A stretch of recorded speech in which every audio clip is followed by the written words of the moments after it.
నిజంగా ఇవాళ సమాజానికి అవసరమైనటువంటి ప్రశ్న వేసామమ్మా. ఈ బొట్టు అనేటటువంటిది మనం ఈ పాల భాగంలో పెట్టుకుంటాం. ఎప్పుడూ తొందరపడి కనుబొమ్మల రెండిటి మధ్యలో బొట్టు పెట్టకూడదు. కనుబొమ్మల రెండిటి కంటే కొంచెం పైగా బొట్టు ఉండాలి, కొద్దిగా పైగా బొట్టు రావాలి.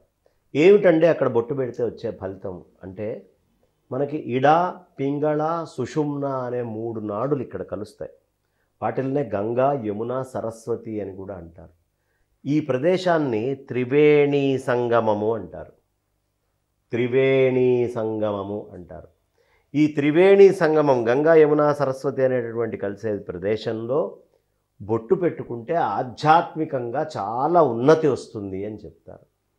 ఆ తర్వాత మనం సాధారణంగా ఎప్పుడైనా కాస్త మెంటల్ హాస్పిటల్స్లో అక్కడికి వెళ్ళినప్పుడు వాళ్ళు ఇక్కడ కరెంటు అనేటటువంటిది ఇస్తారు.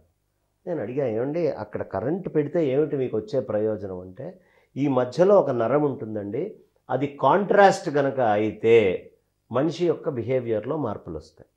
అది ఎక్స్పాండ్ కనుక అయితే మనిషి యొక్క బిహేవియర్లో మార్పులు వస్తాయి.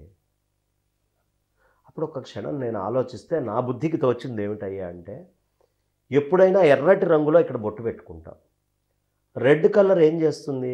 లైట్ని ఎక్కువగా అబ్జార్బ్ చేస్తుంది. Red colour absorbs light.